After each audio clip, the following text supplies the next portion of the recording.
Welcome in. It's the Sunday session with Cheer Alex, and we have a special guest today, Michael Maynard, and we are live to everybody. This is a members-only Sunday session channel for YouTube members, but we're opening it up to everybody, so welcoming everyone in.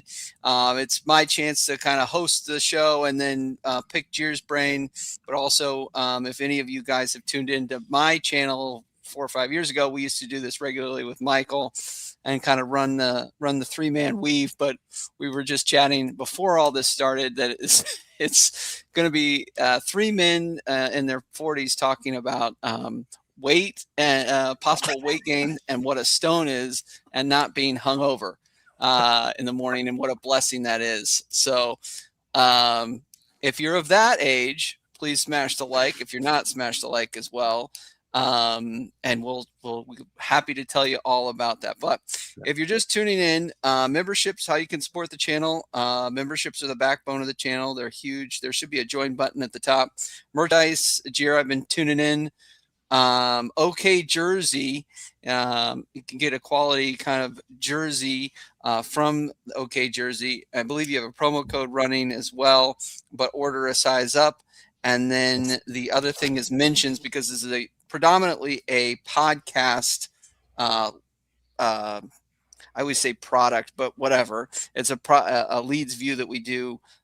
Open it up to basically all podcast followers as well. So if you're on any of the podcasts or you following the podcasts, we love podcasts. That's how we were originally I remember set this up. So give the Leeds View a follow over there. Cheer, how are you?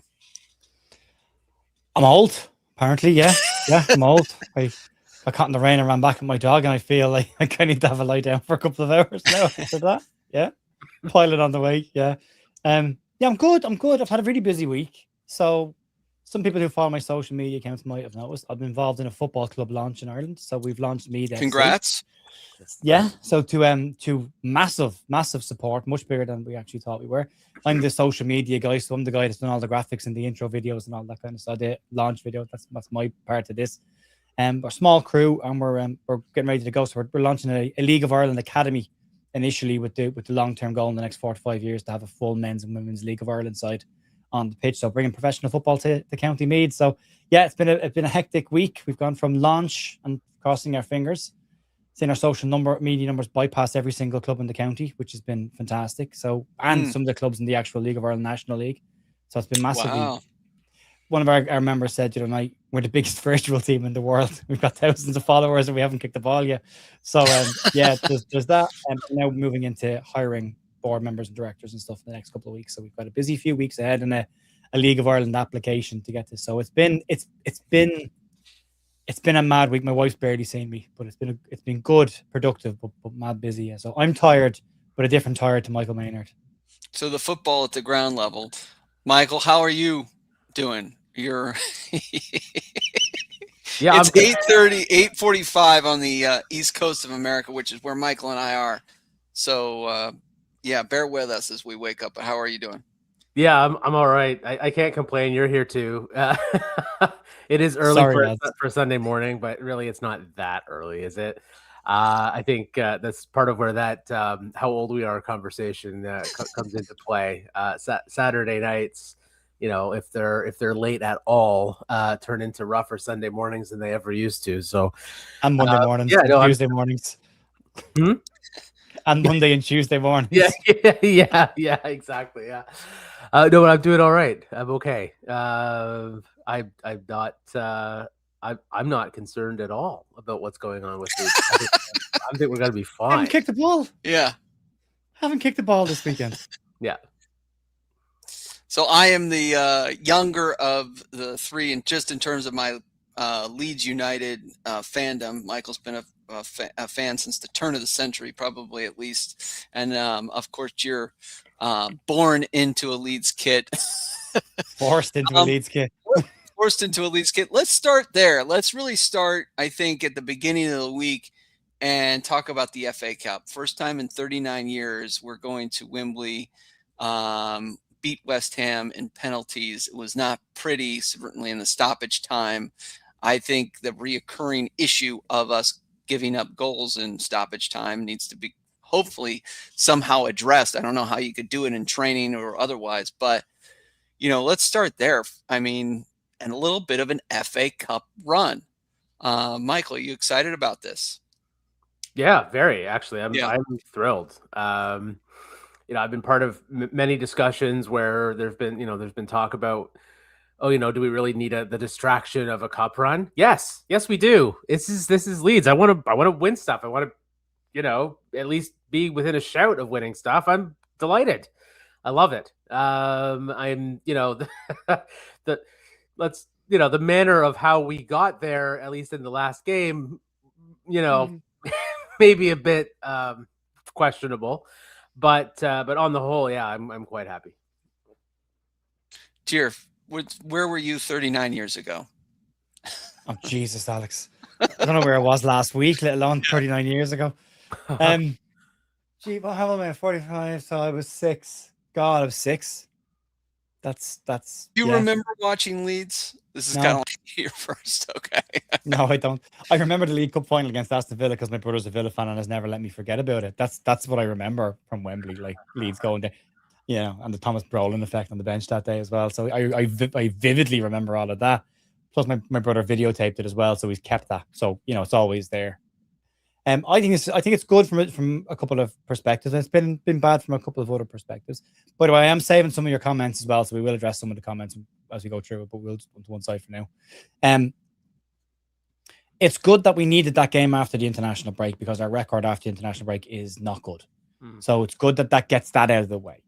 The game against Manchester United coming up is always going to be one of those games where most of us would predict we lose that game anyway. So you've got that little buffer, right? And for me, the performance was really important in this game. Yes, the manner and how we won the game wasn't ideal. We switched off twice in the last couple of minutes. But outside of that, West Ham had a 10-minute spell at the start of the second half. Outside that, it was Leeds.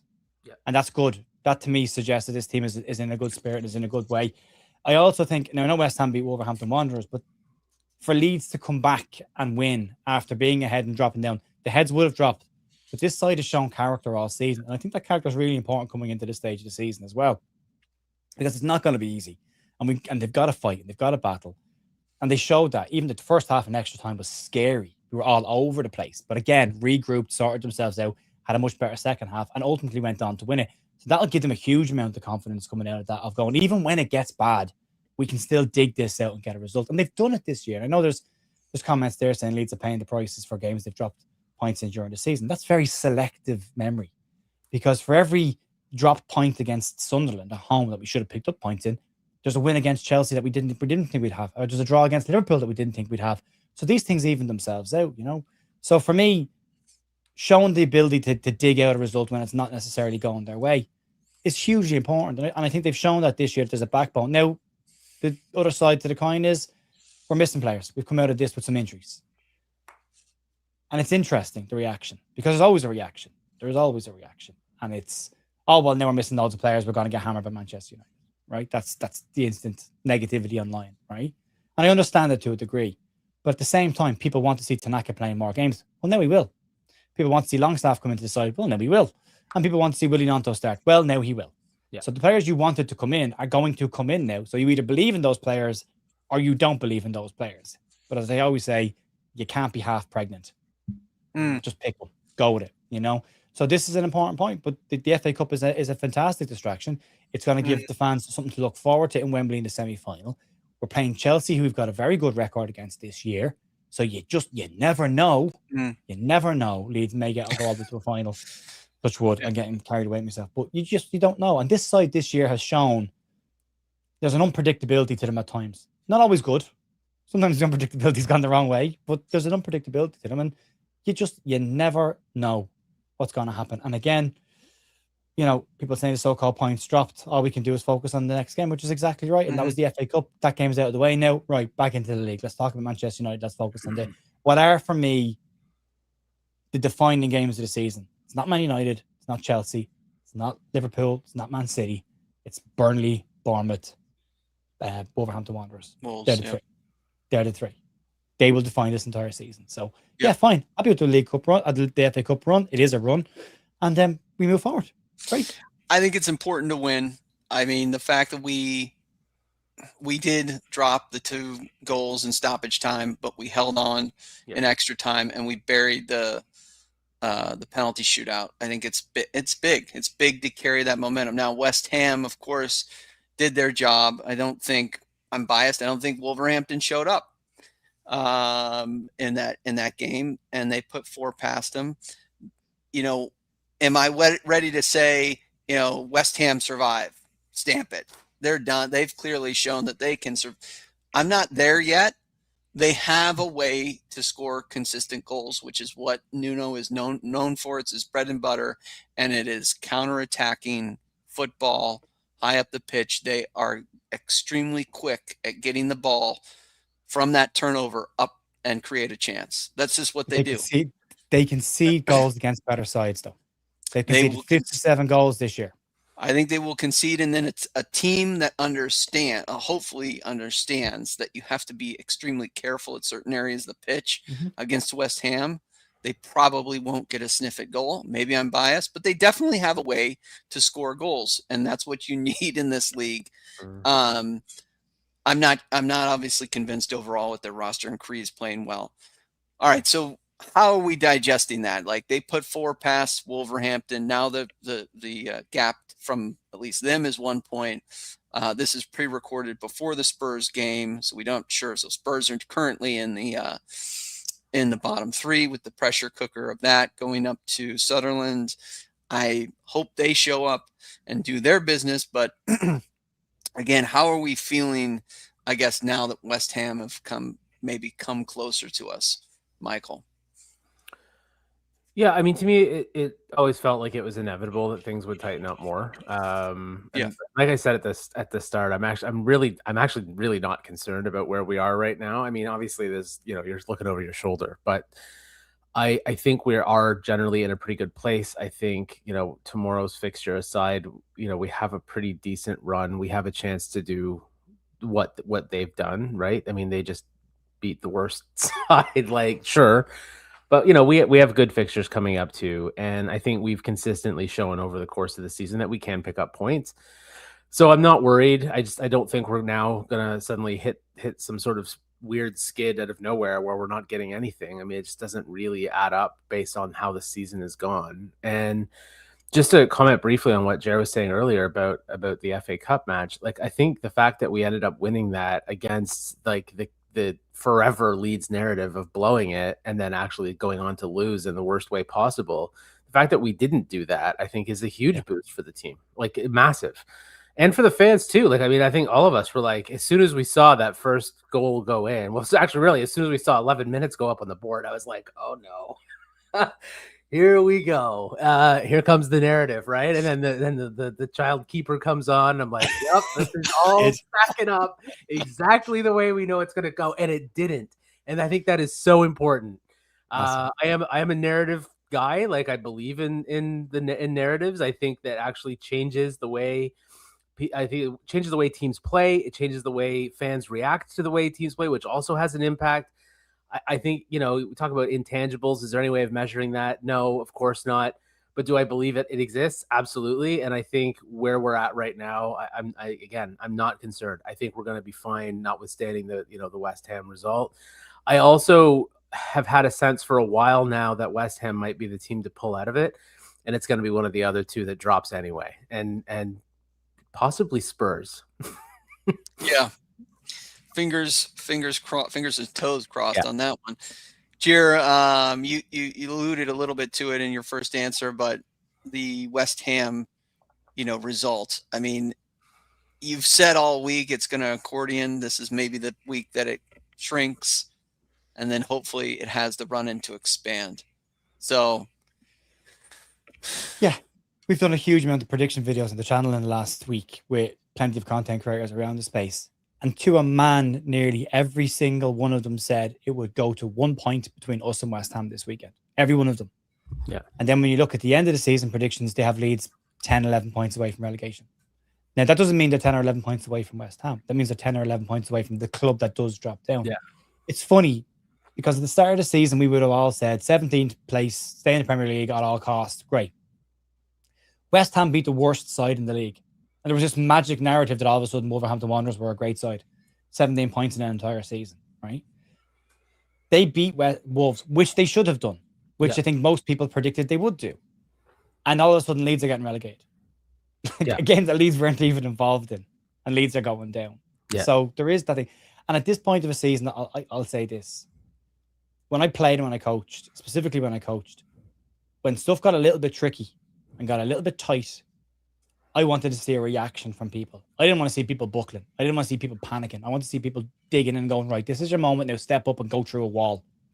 Go and do this. These are the people you want to go into battle with, And some of the reactions online to, well, that's that then, we're down. It's like, oh my God, I'd hate to be going into a fight with you. The first time it gets a bit uncomfortable, your gut instinct is to tuck tail and run, So this was going to happen. We've been talking about it. Myself and Paul Brooker on the podcast have been talking about this for weeks. It was going to accordion. It was going to come right into this at some point because just the way the fixtures were all staged over the course of the season, teams were going to go on and run. And you can say that, West Ham are doing great right now and Leeds form hasn't been necessarily brilliant over the last couple of months. But that's recency bias. And recency bias can be broken next week. All of a sudden, by the end of next weekend, Leeds to pick up 3 points in the last two games, and obviously we're moving again. So it can change. And it's really important to hold your nerve in these moments. And the players specifically, whatever about the fans holding their nerve, the players need to hold their nerve. And I think that this side have shown this season that they can. But if you look at it, if we were to pick up, again, 7 points in the next three, which again, not the next three, sorry, ignoring Manchester United, Burnley, Wolves, Bournemouth. If we could pick up 7, not saying we will, because they won't be straightforward, they won't necessarily be easy. And there's pressure attached. But if we do, that puts us on 40 points. We're nearly there. With games to spare. So hold your nerve and hope that this side has it. I get the injury stuff as a concern. For me, the biggest one is, for me, Yacobial has to be available for this run-in. Whatever about Manchester United game, the rest of the games, Bial has to be there for me. It's very, very important. Very, very important. Because he keeps that defence solid. Joe Rodon's a hugely important part of that as well. But we've seen James Justin come in at points this season and fill in quite well there. So we know there can be, there's other players that can fill that gap. But I question whether there's anyone that can fill that central defensive midfielder, central defensive role. Maybe Ethan Ampadu can drop in if he has to. So, yeah, it's just this is just about holding enough. We are still 15th place in the league table. We are 3 points ahead of Tottenham Hotspur. We're until Forest literally just kicked off right now as it stands. We still have a slight gap to Nottingham Forest. They might go ahead of us today. They very well might go ahead of us today. But they've all got to go and win their games as well. And the other part about this is, if you look at the league form and you say, yeah, Leeds have picked up 3 points in the last 5 games with 2 defeats in there. But if you look at Leeds' last 4 matches in all competitions, 2 wins, 2 draws. So from a player's perspective and games in a row, they've beaten Norwich, they've drawn with Crystal Palace, despite the fact they had 10 men. They've drawn with Brentford and they've gone and beaten West Ham in the Cup. So in the last 4 games, this side hasn't lost. So from a player perspective, they should be sitting in the dressing room going, we're on a decent run of form right now. Ignoring that block of 5 games that you look on the league table and say, well, there's good defeats in there. In terms of games in a row, Leeds haven't lost in their last 4 in all competitions. That has to be something to hang on to as well and build on. So let's transition into the Manchester United /Scum game rivalry. How do you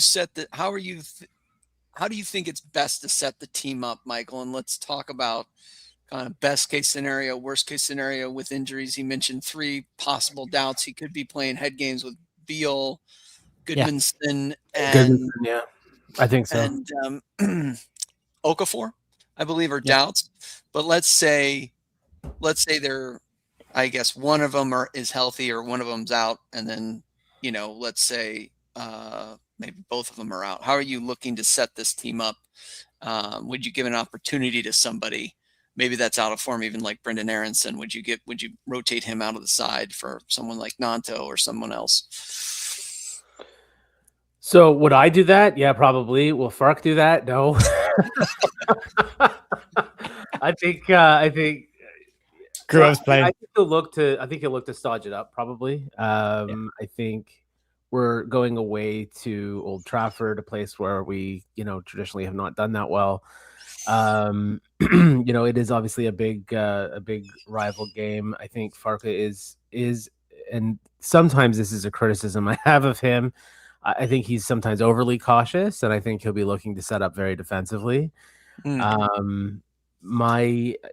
Hopefully, like you said, that like Beal is actually okay, that Goodmanson's actually okay. Same for Okafor. I'm assuming, he's got a track record. Farka has a track record of doing this, where he's saying, "Oh well, these guys are a doubt," and then they start and they're fine. So he's done that before.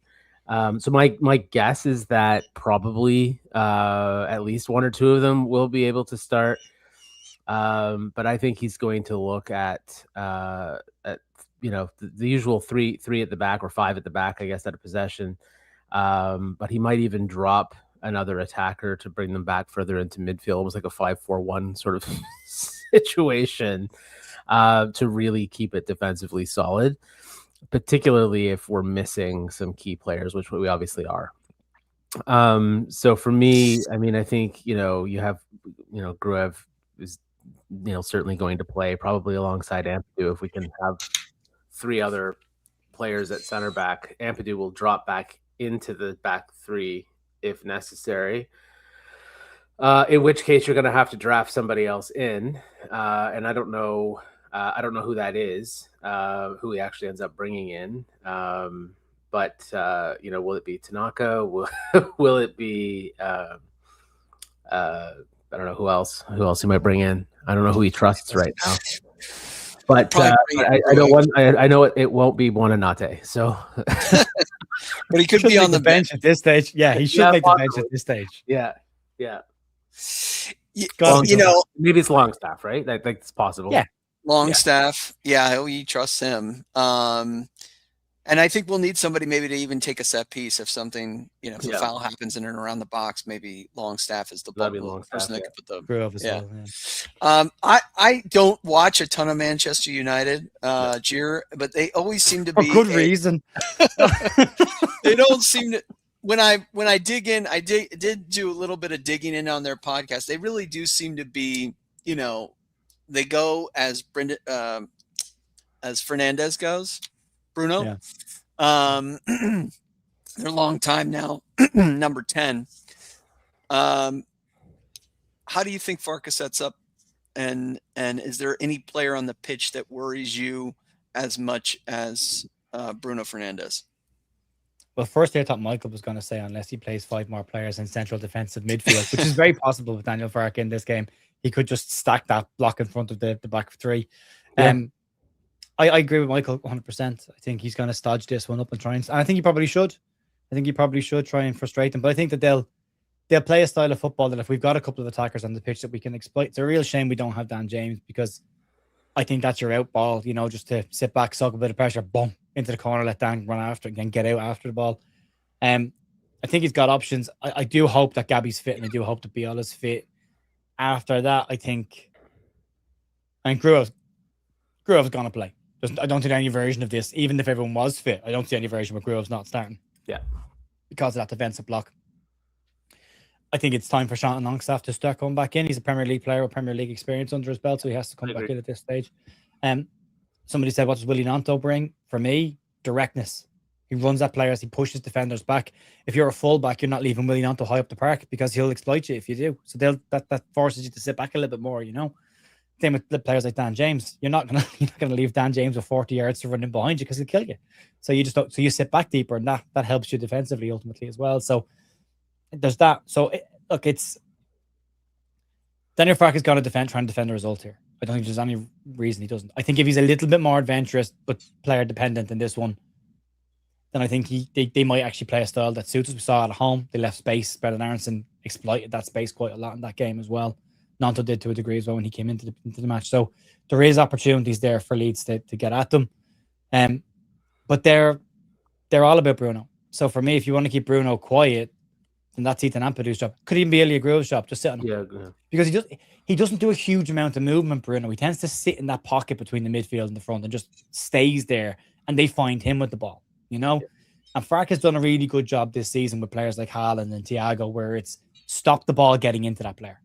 Don't let them have that ball in the first place, and they can't damage it. It cut the supply off. So they have to look at doing that. The other player that worries me is Mbeumo.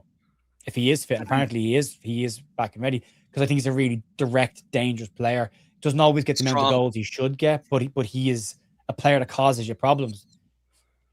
Again, James Justin, if he's on the left back position, is probably not a bad player to play up against him. Or Jaden Bogle 1v1 with him might leave a bit more space in behind him. He might get at him. So Mbeumo is an important one for us to be aware of as well. I think Sesko is possibly out for this game, so there's that. It's all about just limiting their opportunities to get forward, and I think Leeds might try and frustrate them. So, but they're on a hell of a run. The last 5 league games is 3 wins, 1 draw, and 1 loss. Put all games in the competition, they won 5 in a row or something like that. And at one point leading into this week, so they're teams that are on the turn. They're in really good form. They're third in the table. It's not going to be straightforward. They scored 56 goals. So we just we've got to make sure we're tight, compact, and we can try but don't sit on your 18-yard line for 90 minutes, or you will concede in the 85th, 86th, 87th minute. Yeah.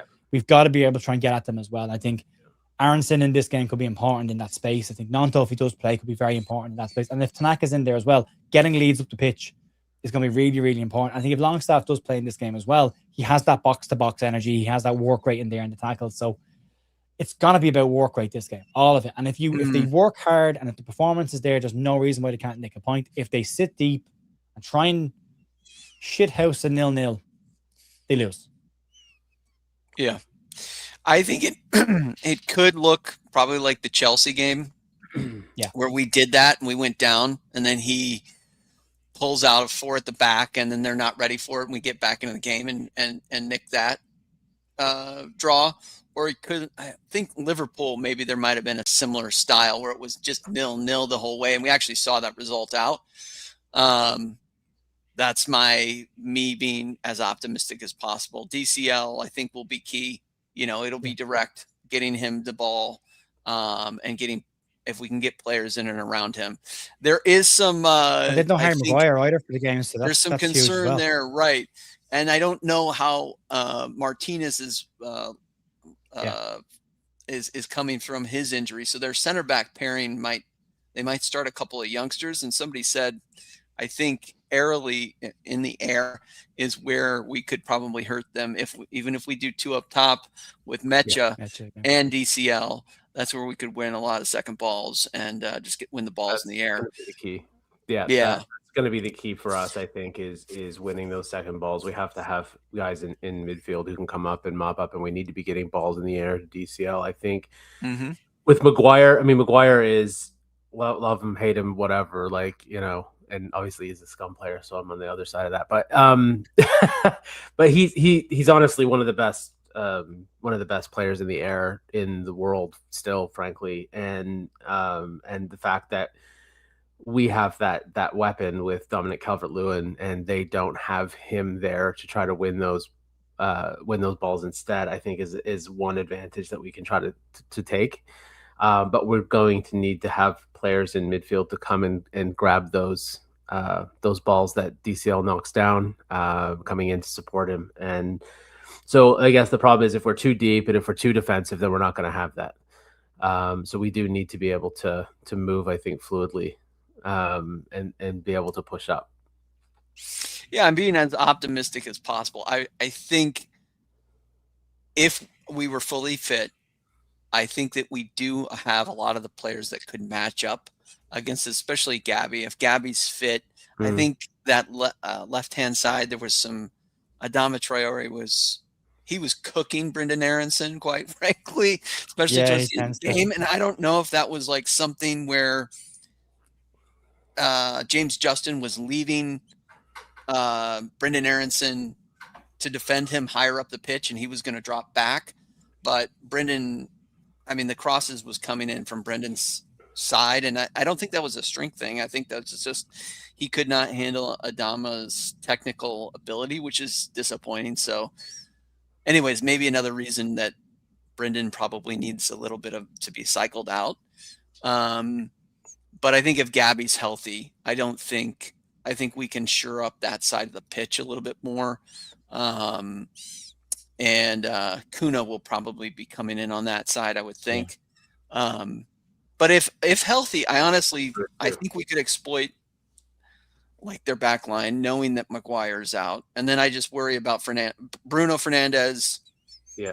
I think he's got there was another podcast I was listening. He has like double the goals and assists than doubled the goals and assists than any other player on the pitch for them.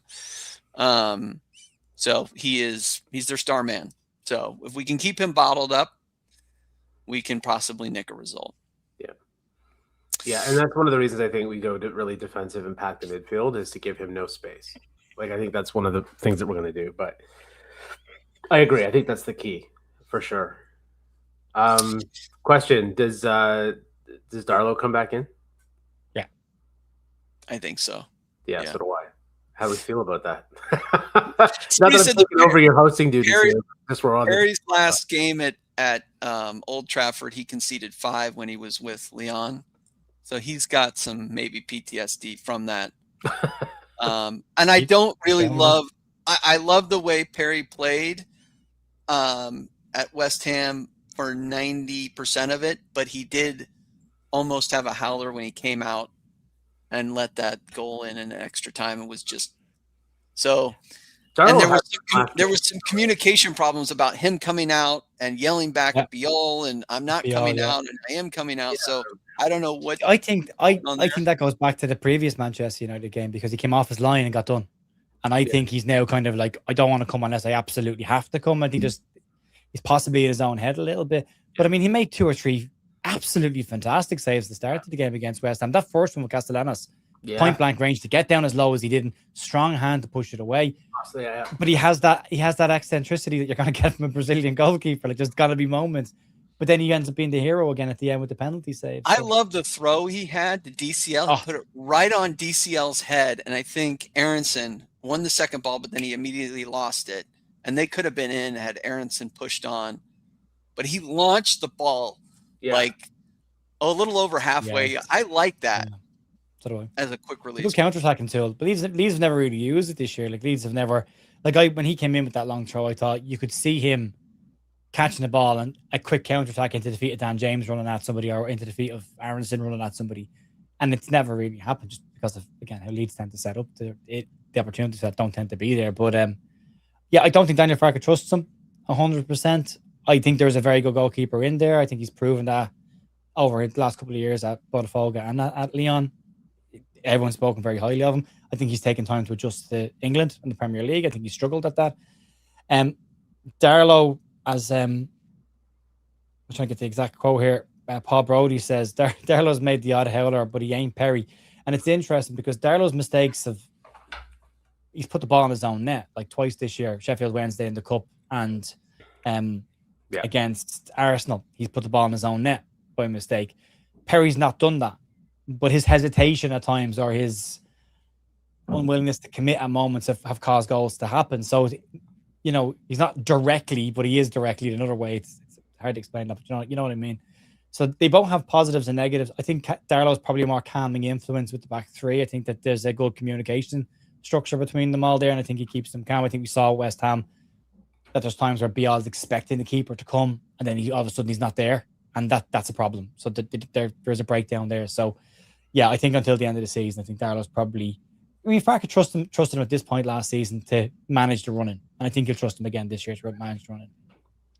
We're 0-0 across the league. It looks like about 17 minutes in. So Spurs have not scored. Sunderland have not scored. I just had all the scores up. Anyway, last I checked, we're flowing in the Spurs game by the graphic there. It's Spurs started better than West, then Sunderland, so he got back into it. Now it's kind of back a bit 50-50 at the moment. So yeah, so far so good. Alex, do you want to do a couple of comments before we move on? Yeah, let's turn the show over to the listeners. Go ahead. Okay, we started a couple of comments from the start of this discussion about the league, and we got a SST says, no, we're playing the price of balls that were kicked earlier in the season. That relates to the gap between us and West Ham. Again, as I said on that, for every Sunderland there's a Chelsea, so it swings and roundabouts. Kershaw has said, we need to judge one game at a time. We have shown that we are hard to beat. Keep the faith. Yeah, I think that's a very valid point. Against sides this year, when we've had to dig out results more often than not, we have. I think we've dropped the points in games where we maybe expected to pick up points more so, which I thought was interesting. Shane Dalton says, West Ham looked great yesterday. Looks like they'll carry that momentum. Well, they're playing against the worst side in the Premier Division. And that's where and they should, at home, against the bottom side, and we're the same, when we played them as well. If you're not beating them, then you don't deserve to be in the league. End of story. Like, yeah, we have to hold serve. We have to win yeah, that game. Yeah, and if they lost that game to Wolves, they're going, well, they're probably one of the worst sides in the league then, so they're going to go down. So they had to. So yeah, that's that. Ellen Back says Spurs won't be an easy place to go, and then Paul has backed that straight up by saying Spurs isn't an easy place to go. I guess both of their home wins this season prove that. So yeah, they only won twice at home so far this season. So it's not been easy for us to go there in the past. So, but I think Dara from Leeds that in the predictions videos reckoned that when we go to Spurs, we're the side that relegates them, and we're the ones that we get revenge for what they did to us at Ellen Road when we went down. So there was that. SST said, I think Manny thought Nuno would sort that out. Yeah, I think everyone's been saying for months that West Ham would likely get out of trouble. SST also says, Jared, does it feel like someone else is driving your car when you're sat in the back? No, I like this. I enjoy when Alex has the steering wheel. I don't mind sitting in the back. I don't have to formulate questions. I just get to react to stuff. So I'm very happy with Alex with his hands on the steering wheel.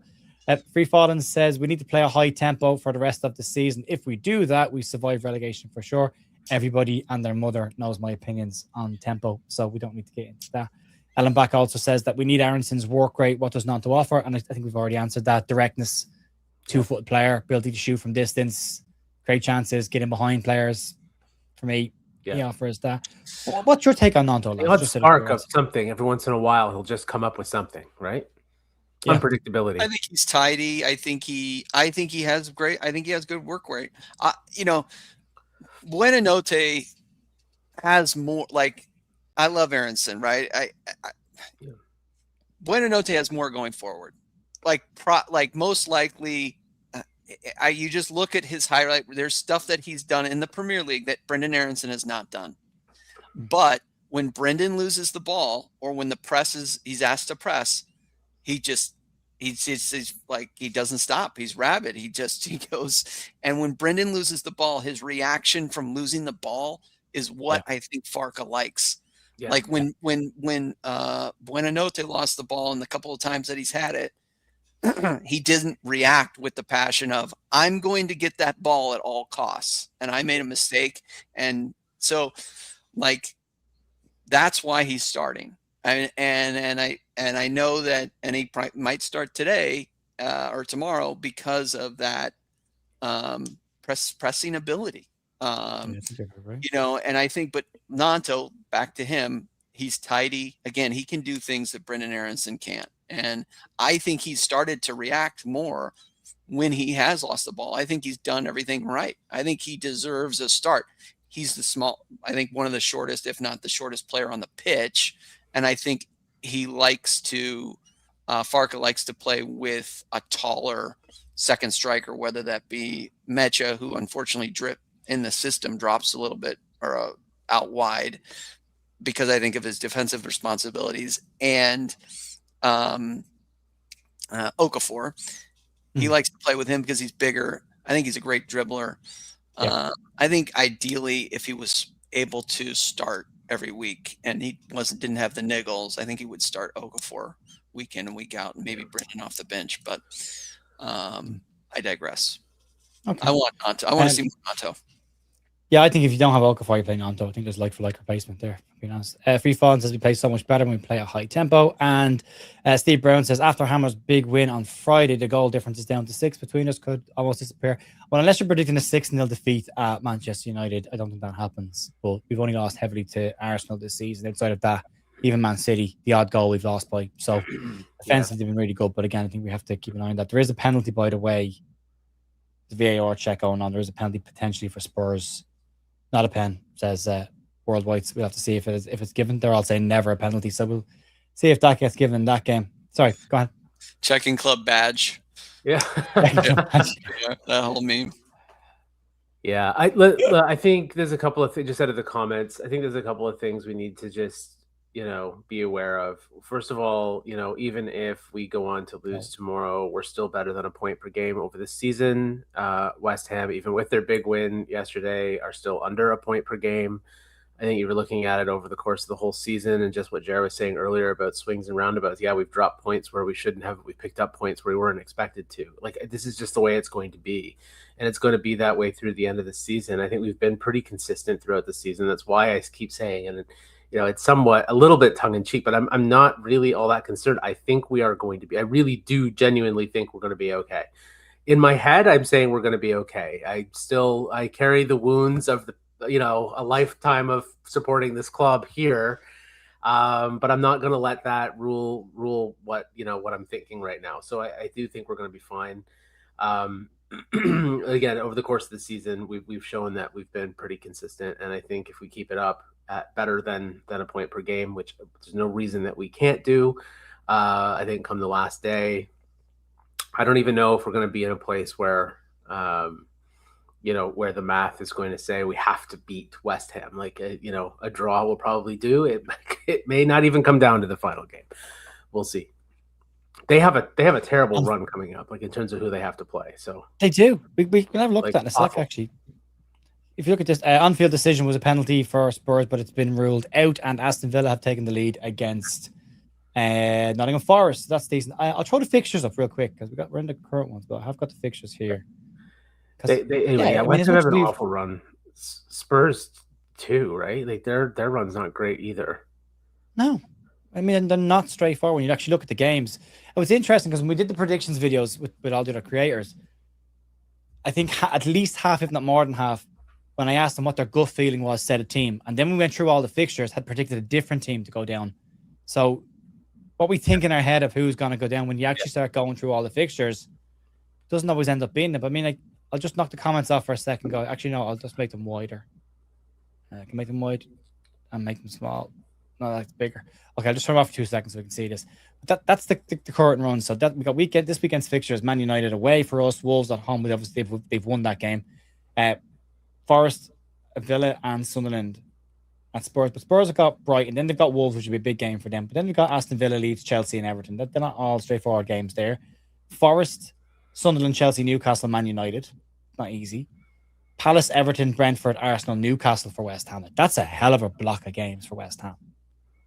So they might have beaten Wolves, but they've got to go away to Palace. They've got Everton, who are going for Europe. Brentford, who have been very good this season, who are at home, are very strong. They've got Arsenal then, which won't be easy either. And then Newcastle, then us on the final day of the season. So, I mean, you could look at a block there in the middle where West Ham go through 4 games without picking a point, if not 5 games without picking a point. So it's not straightforward. And yet, but our games are after Manchester United. Wolves in the bottom 3, Bournemouth mid-table, draw specialists. Burnley bottom 3, Spurs bottom 3, Brighton, West Ham bottom 4. So, like, if we beat the sides that are below us, we stay in the Premier League. Yeah. That's exactly. That's exactly. And out of that, like I say, like West Ham have a horrific run, but I don't even necessarily think they're going to be the other team to go down. Like it could easily be Forest or Spurs, easily. Yeah. Like look at Forest run. Like that's also horrendous. Yeah. Well, Villa today, if they lose to Villa today, they'll probably get something at home to Burnley. Then you imagine, but Burnley haven't been necessarily. Again, decent enough run with the pressure being off them, but then they've got to go away to Sunderland. Away to Sunderland is not an easy fixture. Back-to-back away games of Sunderland and Chelsea. Yeah. Now, Chelsea have been a basket case this year, so you don't know what you're going to get there, but still. And then Newcastle. That's that block of 3. And then Man United, actually. Sorry, that block of 4 for Forest is tricky. Yeah. Yeah, exactly. The one thing that's tricky about ours is we're saying, we do need to beat the teams below us. There are a bunch of relegation 6-pointer games in there. So, those can be tricky. Teams can really be up for them, but that should presume that we're also going to be one of the teams that's up for them. And I think, again, going back to the character piece, Jared, that you were saying earlier, that we have shown that we have fight back in this team. And the fact, again, defeating the narrative in the FA Cup, I think was all helpful. I think it all adds up to we have what it takes to be able to do this. I think so as well, yeah. These are all over the place now. Hang on a second. We just back of your below. Here we go. So let's say disorienting. I'm suddenly on the other side of the screen here. We swap wings. Put the ball in the box. Yeah. Oh, Alex. Boys, can you hear me? I'm having some bad internet issues right now. Don't worry. It was the right time to have them. All right, good. I'm going to actually try to do some. I know we're getting close to the end of the pod. Yeah. Fingers crossed we'll let everybody can we look at this while you're sorting your stuff out, Alex? Because I want to get people's opinion on what has now been confirmed as Leeds United's home shirt for next season. I put your comments back on because I am dying to know what people think about this. This has been confirmed as. What I would say is ignore the Red Bull logo because the obvious thing is there's red on it. I don't like it. But outside of the Red Bull logo, which they're not going to change on the home kit, like what do you think of this? I don't know how I feel about it. I'm too old for this, but I don't know how I feel about it. Yeah, I will caveat my my comments first because I tend to do that anyway. But I will just do that by saying, every year a shirt comes out, almost every year when a new shirt comes out, a lot of people are like, "What? That's horrible," for one reason or another. And what I'll say is, to me, the biggest thing is that it's got a Leeds badge on it. So that's first and foremost. That's what matters the most to me. Yeah, I don't love it. I just, to me, I like the look of the clean white shirt for us. Same. I always have whenever there's anything, sponsor aside. And I don't even, whatever. I don't love the Red Bull as it looks on these shirts, but it's much better on the blue shirt that we had, when it was just all yellow or whatever. I like that better, but I don't love stripes on a Leeds shirt. I didn't love it in the glory days of 2005 or whatever it was when we had stripes. Yeah, glory days. Yeah. Well, we had the same kind of stripes. I guess going the other way though, right? We had the vertical stripes back then on that one. It was an Admiral shirt, wasn't it? Yeah, it was the white Mackay shirt, wasn't it? Yeah, it was one of the white Mackay. Yeah, like the second season or third season of white Mackay shirt, we had the stripes with it. Yeah, I don't love that kind of stuff on a Leeds shirt. I prefer the clean, crisp white. Whatever. Do I absolutely do I despise it? No. Am I gonna buy one? Also, no. No. Yeah, I'm the same. I like a traditional white shirt. I don't mind a bit of color on the collar and the sleeves. I don't mind you doing that. I don't like the pinstripes across it. I think it's too much going on for a Leeds kit. It should be clean, white, pristine. Yeah, that was what Don Reevy wanted. That was the point of change into all white, was to keep it that way. I don't mind even a bit of detail down the side panels here, but just keep that main body. But again, I'm not the target audience. Some will love it, some will hate it. I'm too old. I probably won't buy that. I think it's not for me. But we'll see what it looks like on players. Darren says he hates it. Ellen Back says nasty. Dr. Cox says the shirt looks tacky. I agree with Dr. Cox on this. I think it's a bit tacky. Yeah. Not a fan of stripes. Agreed. Bryce says not a fan of the thin stripes, white only. Steve says shocking, don't like those tin hoops. Free Fallen says looks like Leeds Rhinos rugby shirt. Danny, hey Danny. Danny says don't like the stripes on it. Six Strings says will only know when you see it on person. That is a very valid point. Yeah, that is a very point. Paul Brody says not buying that. Won't be buying that one. Harpo says looks like something from the sale rack in TK Maxx. Vegas says how big can you get the youth version with the sponsor? The secondary question is how big are you, Vega? Because that's a relative term. You could fit into a kid's shirt if you're the right size. Shane says I didn't like the stripes in the 05-06 season. We also got relegated in that shirt, didn't we? Exactly. Yeah. If Timo did Leeds shirts, I even liked thin stripes in our home shirt. The away is yellow. It'll be Big 7 next season. Yeah, the away one's confirmed as yellow as well. The Jermaine Pennant shirt, great show. Peter says totally agree. Keep the home shirt simples. We had vertical thin stripes in the 80s. Didn't like them then either. And then Ambach says, I believe this will be the first time we have horizontal stripes. I think so. Yes, we've had vertical. Now, here's the thing. Horizontal stripes or hoops. I don't know. We would all refer to them as hoops over here, but they're a thin hoop or a horizontal stripe. Yeah, I don't know. Not for me. But then it's not for me. No, that's exactly it, right? Do I hate it? No, I don't hate it. Am I going to buy one? Also, no, it's just not for me. They're going to play in it. What matters most is there's a Leeds badge on it. The players will play in it. Hopefully they win. Winning. At the end of the day, that's fine. You don't have to buy a shirt every season if you don't want to.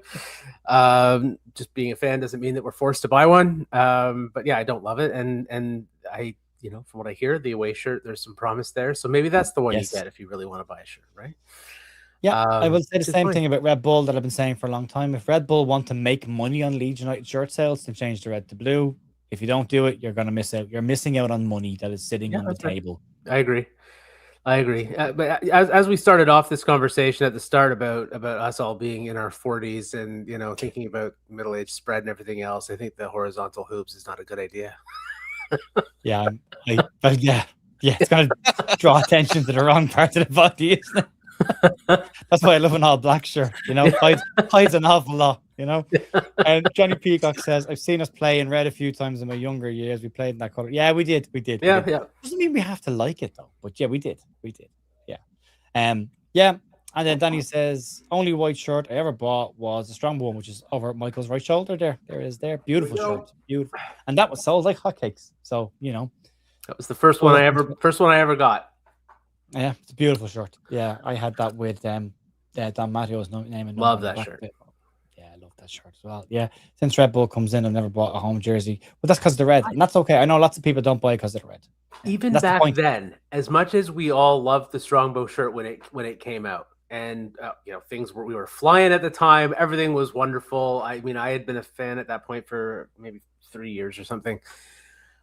It was still controversial in the various chat forums that existed back then that it was a Nike shirt. Like that was a controversial thing back then, right? Well, Nike, not a traditional football manufacturer at that point. So at that point, they weren't. They were only coming in. A funny time as well, because that shirt back in the day had a tiny Nike logo and a massive Leeds United crest. And now if you look at it, the Adidas logo is huge and the Leeds crest is tiny. Like, that's right. Talk about the shift in focus on shirts. It's an original from back then. The Nike logo is small. So small. Not, right? And now it's like more even on this one. This is a few years ago. Yeah. But even then, it's an American, manufacturer. It was a little controversial because they weren't really huge into football at that point. So there's always something, something to pick apart with the shirts. Yeah, I remember people complaining about it being too plain back then as well. But then again, traditionalists were always like, it's perfect. Now, I actually quite like the blue and yellow on the new home shirt collar. I actually quite like that detail. Yes, I agree. Bright, it's vibrant. Love that. The hoops are just different. But again, if I was working, I've worked in commercial entities for an awful long time. We're designing a kit for this new club that I formed as well, and we're talking about commercial opportunities with that. And you're looking at something that will sell. And for me, I know Red Bull want that logo there because that's their main brand, and they will want to see it on the home shirt because it's on TV the most, and that's the whole point of their branding exercise is to highlight their brand. But they are leaving money on the table as investors in Leeds United as well. And that's the strange one for me. And I know they'll change it on the away shirt to blue, and that'll be fine. It'll sell like hotcakes. So Yeah. Right, Alex is gone. Michael, I think we'll wrap it up there. Then we're at 53 minutes anyway, so and we can wrap it up, folks. Thanks for joining us today on the Sunday sessions. Alex has had a couple of internet issues, and we will tail it down. Also, check out OK Jersey down below, 8% off of their shirts, World Cup shirts for a World Cup summer. If you use the code TView in your basket, really good quality, but do order a size up if you are ordering from OK Jersey. He's back. Look, he's back. He's fiddling with his camera, but he is back. So check out OK Jersey. Check out all the affiliate links down below as well. And if you haven't liked or subscribed to the channel, consider liking the video and subscribing to the channel. We've got daily Leeds United news, 2 podcasts a week, and members get this stream every single week as an exclusive as well on the channel. Unless Leeds United are playing on a Sunday. We've gone public with it this week because Leeds aren't playing till Monday. So we did it there. Alex, back to you to wrap up. So I have like a 2G happening at my house. I don't know what's going on. Somebody's like hacking into we live next to college students, so maybe they've hacked into my internet. But thank you, everybody, for joining us. Michael, Jer, let's do this again. And hopefully we'll be talking at least more comfortably about survival. And thank you, everyone. We'll see you next time. Bye. Bye-bye. Bye.